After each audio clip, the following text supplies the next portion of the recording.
Baik, assalamualaikum warahmatullahi wabarakatuh. Perkenalkan, nama saya Muhammad Taufikur Rizky Nugraha. Saya di sini saya membuat video ini dalam rangka memenuhi tugas akhir semester saya, yaitu pada mata kuliah Kekuatan Politik Indonesia yang diampu oleh Bapak Luki.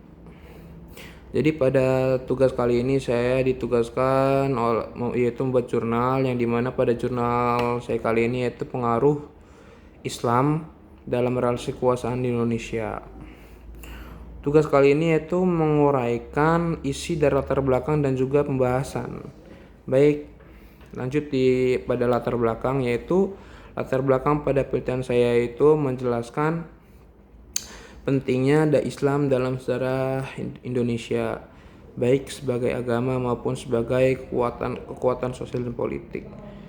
Jadi kehadiran Islam di Nusantara itu sudah ada sejak abad ke-13, yang dimana Islam sendiri telah memberikan kontribusi yang signifikan terhadap dinamika masyarakat, termasuk dalam struktur kekuasaan.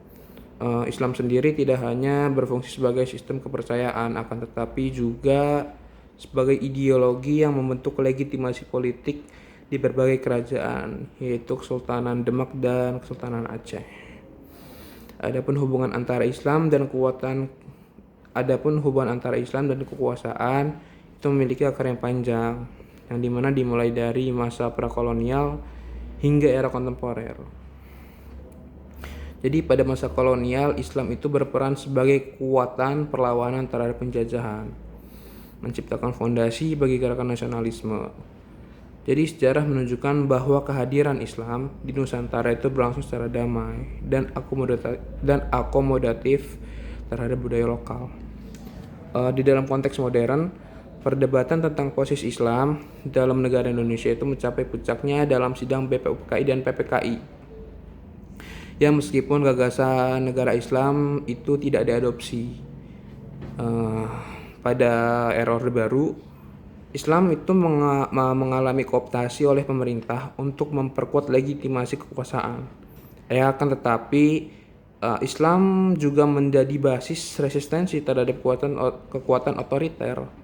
Nah, di era reformasi itu memberikan ruang yang lebih besar bagi partai-partai Islam untuk berperan dalam politik, tetapi juga meningkatkan polarisasi terkait isu-isu seperti syariat Islam dan radikalisme. Baik, itu ya latar belakang yang dapat saya uraikan. Kita lanjut ke pembahasan, yaitu pembahasan dalam penelitian saya itu berfokus pada dinamika hubungan antara Islam dan kekuasaan di Indonesia, terutama dalam konteks politik kontemporer. Islam sendiri berperan sebagai sumber legitimasi politik yang kuat, dan juga partai-partai politik berbasis Islam seperti PKS dan PKB itu menunjukkan kemampuan adaptasi yang luar biasa, memanfaatkan legitimasi Islam dalam berbagai konteks politik. Adapun implementasi moderasi beragama menjadi strategi pemerintah dalam memperkuat legitimasi negara, dan juga program-program yang mengutamakan Islam moderat itu mencerminkan upaya pemerintah untuk mengakomodasi nilai-nilai Islam sebagai menjaga stabilitas politik.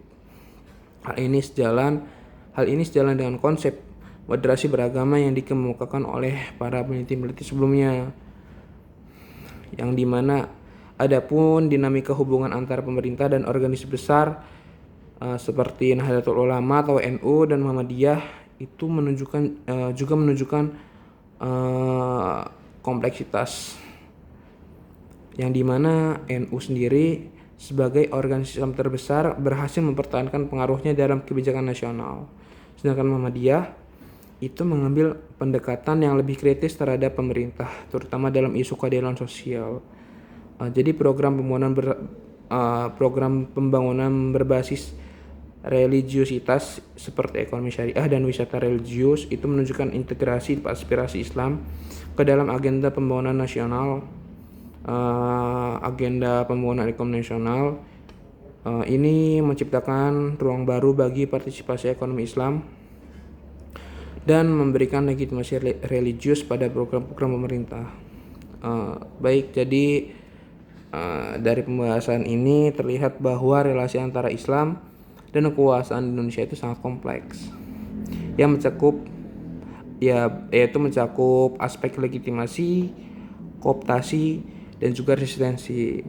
Islam sendiri tidak hanya berfungsi sebagai alat legitimasi politik, akan tetapi juga sebagai sumber resistensi terhadap kebijakan yang dianggap tidak sesuai dengan nilai-nilai keislaman. Baik, hanya itu yang dapat saya uraikan. Ya, kurang lebihnya mohon maaf. Billahi taufiq wal hidayah. Wassalamualaikum warahmatullahi wabarakatuh.